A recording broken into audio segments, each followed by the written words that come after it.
sijasema TikTok ni haram. Ifahamike vizuri, sijasema TikTok ni haram, lakini uharamu wake utakuja wapi?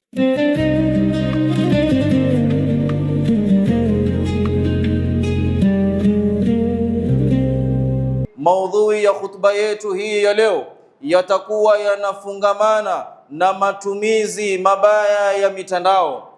Matumizi ya mabaya ya mitandao ambayo kwamba yameenea hivi sasa na ni katika maendeleo ya zama hizi, japokuwa njia ambazo kwamba tunazitumia katika kufikisha au kuzitumia mitandao kama hii, tunakuwa wengi wetu tunaitumia kwa njia ambazo kwamba sio za kisawa. Mtandao ambao kwamba nimekusudia haswa katika maudhui yangu haya ya leo ni mtandao huu maarufu ladal jamii, TikTok. Mtandao kama huu ni maarufu sana, umeenea na watu wanaufahamu kwa kiasi kikubwa. TikTok hii imezua balaa. Kuna masail takriban matano ambayo kwamba nitayazungumzia. Masail kama hayo moja kwa moja kupitia mtandao kama huu, jinsi watu wanavyoutumia, wanakuwa tayari ni wenye kuuvunja Uislamu, kuudhalilisha na kuutweza Uislamu, hali ya kuwa mu'min hajafaa kukaa kwa namna hiyo. Na hayo yote yamekuja wapi? Ni kwa sababu sisi, walan tardha anka alyahud wala nasara hatta tattabi'a millatahum. Sisi Waislamu tuna mila zetu, sisi Waislamu tuna dini yetu, sisi Waislamu tuna mielekeo yetu, lakini katika kutumia mitandao kama hii, sisi wengi tumekuwa ni wenye kufuata wale ambao kwamba sio Waislamu. Swala la kwanza ambalo kwamba nitaligusia kwa haraka, katika mtandao kama huu kumekuwa na tabia wanaume ambao kwamba kazi yao ni kuingia kwenye mitandao kama hii ya TikTok, hasa wakati wa live, wanapoziweka live, wakati wakiingia kwenye mtandao kama huu ikawa watu wanawasikia. Kitu gani wanachokifanya? Cha kwanza, wamekuwa wakitumia kama kitega uchumi.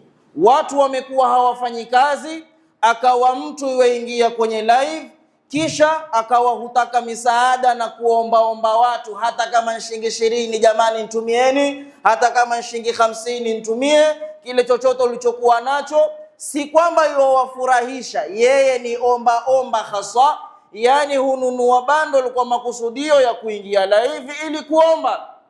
Na hayo hayapatikani isipokuwa kwa Waislamu, ndio wenye wamekithirisha tabia hizi. Hii ni ishara gani? Ukiuregesha picha hii na picha kwenye Uislamu, ni moja kwa moja ya kwamba sisi Waislamu ni omba, watu ambao kwamba hatujiwezi, na ni sifa mbaya hii, unautweza Uislamu. Haipasiwi Muislamu kuwa na tabia kama hizo. Hilo ni sahali. Tukitoka lango la pili, wanaofanya sasa kibaya zaidi, baadhi ya watu katika mitandao kama hii wamekuwa wao ni makhabithi. Kikubwa wanachokifanya, akawa mvulana kijana wa Kiislamu akafanya matendo ambayo kwamba ni matendo ya mwanamke, hali ya kuwa akijitangaza binafsi kuwa yeye ni shoga au kufanya matendo ya kishoga.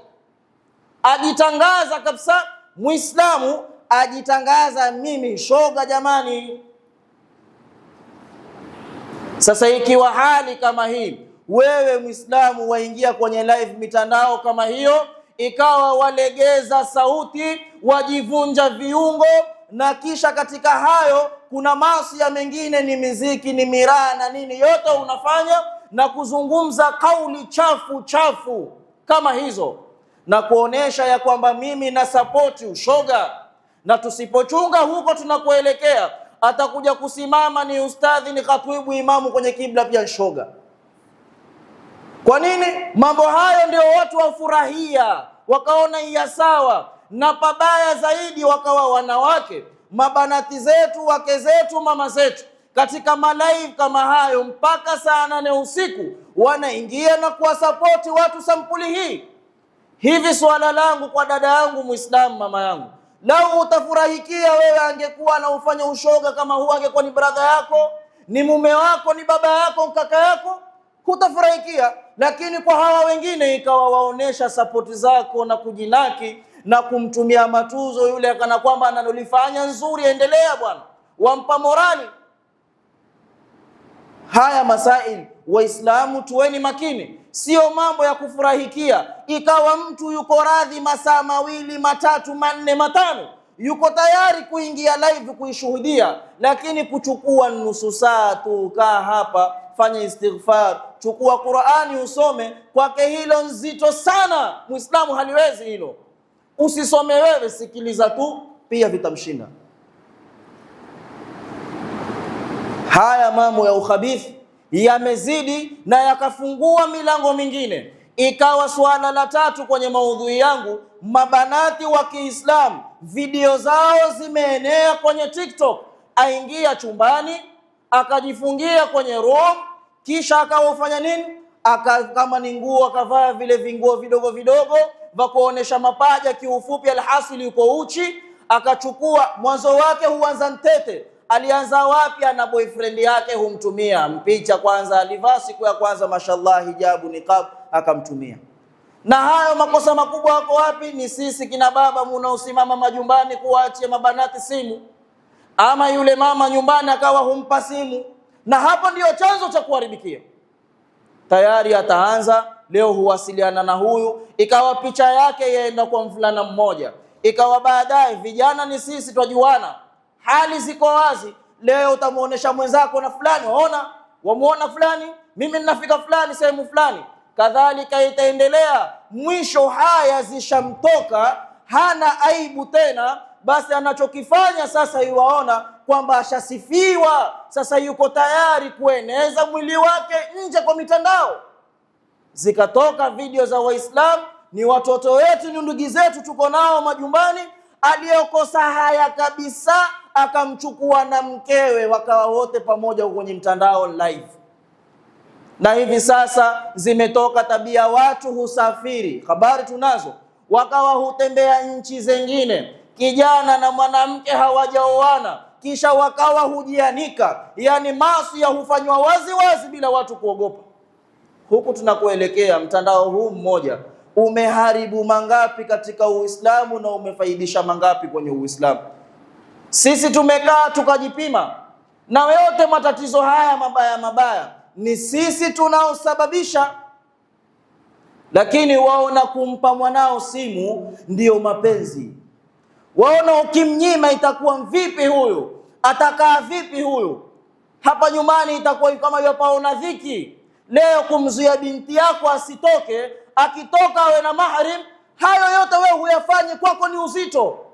Shuleni anakosoma, ana meri, ana kadhalika, yeye hukaa kijana katikati, binti akawa huku, binti akawa huku, huna wasiwasi, tayari ushaanza kumjaza sumu. Akifika shule, binti yako hupewa mkono, akausalimia mkono wa mwanamume. Wewe umesahau hadithi ya Mtume sallallahu alayhi wasallam, lau kan kule kushika mtu kala moto, aljamru kala moto, afdal ni bora zaidi, wa ahwanu, na hilo njepesi zaidi kuliko kumgusa mwanamke ambaye kwamba ni maharimu yako, si maharimu yako. Wewe tayari hayo wayaona mmepesi. Nini? Ni culture zile watu wanazofundishwa wakawa waona, na hivi sasa zimeingia deep na ikawa ndiyo mazoea.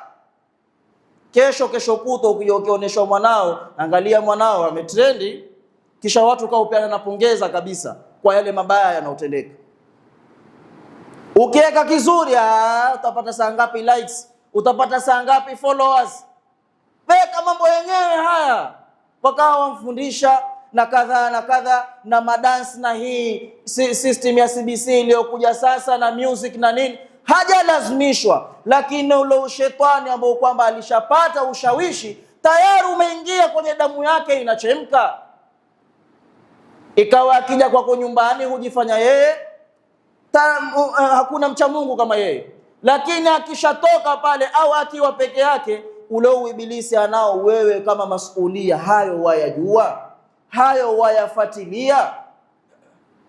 Malezi yote haya na kuangamia kote huku ni chango zetu sisi kama makaka na mababa, ndio tunaokuwa na mchango mkubwa katika kuharibikiwa haya.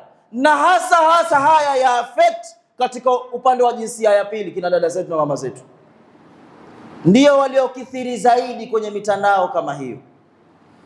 Sasa ikiwa wewe umechukua hadhi ya kwamba ni mwanamume, wewe anta dayuth, wewe ni dayuth tu moja kwa moja, huna ghera na mkewe. Saad alizoambia maswahaba wenzake, lau nikampata mke wangu yozungumuza na mwanamume mwingine nitamtia panga mimi. Maswahaba mduki kwa Mtume sallallahu alaihi wasallam, ya Rasulullah, Saad asema atamkata mtu upanga tu kwa mtu kumsalimia mkewe.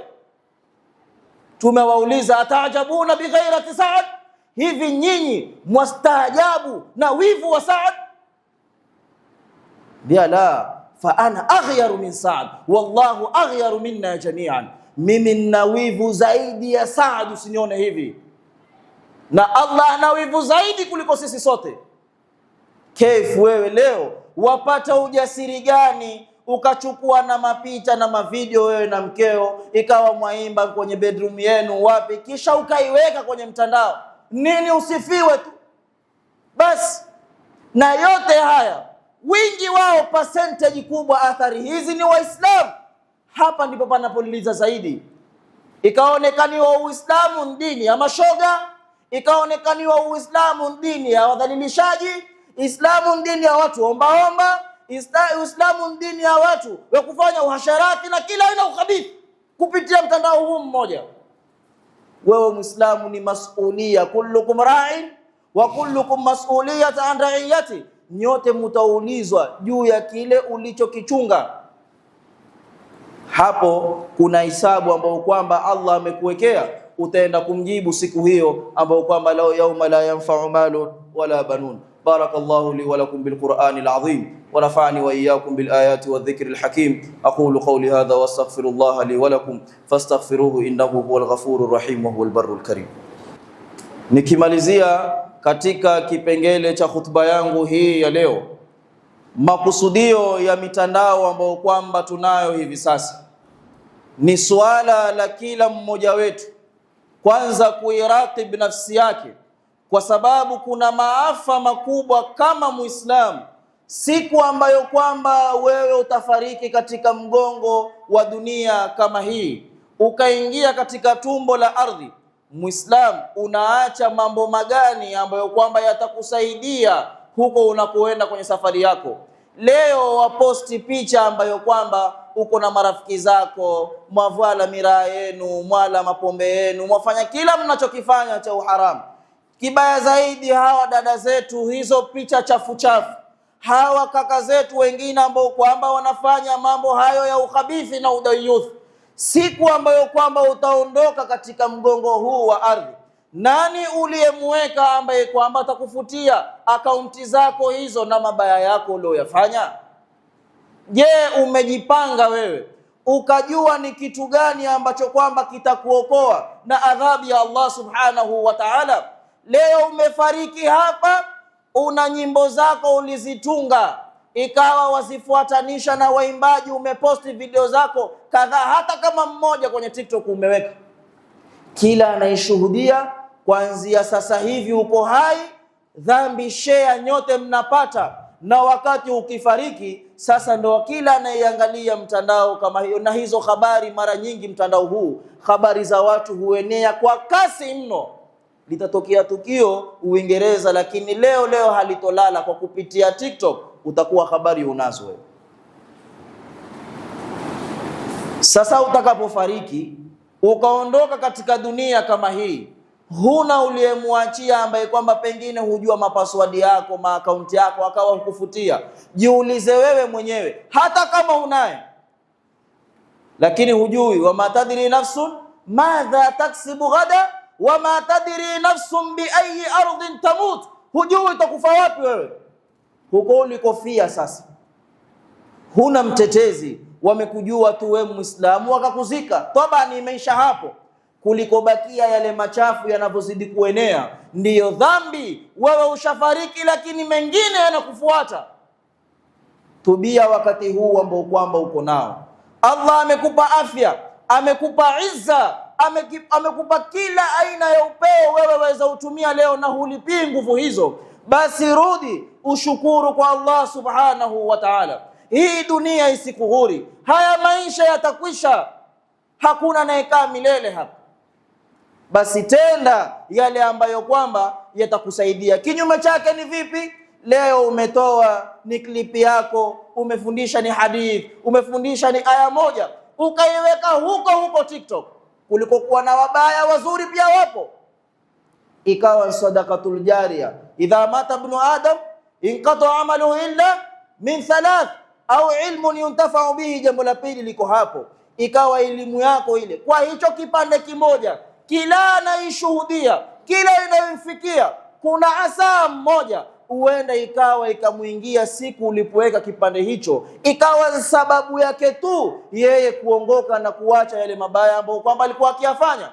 Ndipo walikuwa salaf na saleh akiomba mmoja wao akisema, lau ningejua mmoja mimi katika waja hawa Waislamu kuna mtu ameongoka kupitia mikono yangu, ikawa mimi ni sababu yeye kubadilika, ningeomba mauti mimi nikafariki. Ajue tu fulani ameongoka kupitia ulimi wangu, ilikuwa mimi ni sababu yeye kuongoka, basi nisingetaka kitu chengine, ningeomba mauti mimi nikafariki. Sasa faida kama hizo, ya nini Muislamu ujiendebeze kwenye mabaya? Ya nini Muislamu upalilie maovu, hali ya kuwa fursa kubwa ambazo kwamba umewekewa leo uko nazo, zitumie hali ya kuwa una nguvu zako. Ightanim khamsan qabla khamsin. Hayo mambo matano tuliyazungumza kwenye khutba zilizopita.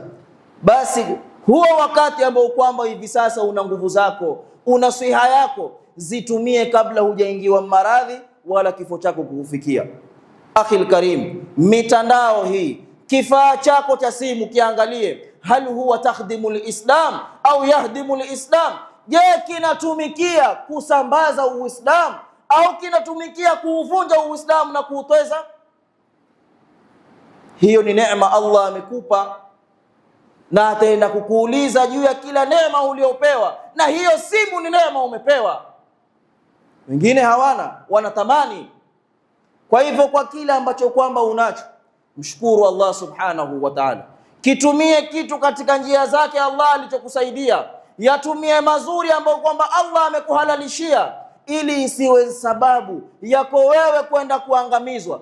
Mukhtasari wa hutuba yangu, sijasema TikTok ni haramu. Ifahamike vizuri, sijasema TikTok ni haramu, lakini uharamu wake utakuja wapi? Utakuja pale utakapokuwa umeingia katika haya mambo tuliyoyataja, na ukaacha haya ambayo kwamba tumeyataja mwisho. Ikawa wewe washughulika na anasa za dunia, waonesha watu ufahari wako, na hakuna kitu kibaya. Ikawa wewe wafanya maasi kisha wajitangaza, wajinaki ya kwamba ndio mimi mwenyewe niko, hakuna kama mimi. Hii ni hatari zaidi, unafanya makosa. Araaita man ittakhadha ilahahu hawa, yani wewe matamanio ya nafsi yako, mapendekezo vile nafsi yako inavyokutuma ndio ukaona sawa, ukamfanya hayo matamanio kuwa ndio Mungu wako. Vile nafsi inavyokutuma, hakuna kukaba wewe, kwa lugha ya kisasa mnavyosema, wewe achilia tu, twende, wala huoni haya, kwa sababu imefika wewe ikiwa wajitangaza kwa watu kwa mabaya unaoyafanya, ni ngumu sana wewe binafsi kukaa na nafsi yako kuiambia wewe nafsi, tubia, rudi nyuma, wacha haya, illa man rahima rabbi. Kwa hivyo ndugu zangu ni Waislamu, na hapa tambihi namalizia, lisiwe tu hilo katika mtandao wa TikTok, pengine ukajivua mimi sijirekodi. Hata status zako unazoweka pia vile zinalenga status tu unaoiweka katika simu yako kila siku, ikawa watu hushuhudia yale unaoyafanya. Ukiweka mipira jamaa kufahamu huyu mtu wa mipira, ukiweka nyimbo huyu ni mtu wa muziki, ukiweka ni aya watu hufahamu msimamo wako, ukiweka ni hadithi watu hukujua wewe ni mtu sampuli gani. Na katika hayo pia una ujira wapata, kama vile atakayeshuhudia status kama hiyo na akaisoma bana, akaona yale mazuri ulioyaweka, basi hiyo ni sadaka na wewe umejitolea. Na vile vile kinyume chake, ikiwa weka maasi, basi maasi kama hayo ni njia ya wewe pia kujiharibia. Kwa hivyo usijiangamize nafsi yako kwa mikono yako. Inna Allaha wa malaikatahu yusalluna ala nabi ya ayyuhalladhina amanu sallu alayhi wa sallimu taslima. Allahumma salli ala Muhammadin wa ala ali Muhammad kama sallaita ala Ibrahim wa ala ali Ibrahim wa barik ala Muhammadin wa ala ali Muhammad kama barakta ala Ibrahim wa ala ali Ibrahim fil alamin innaka Hamidum Majid.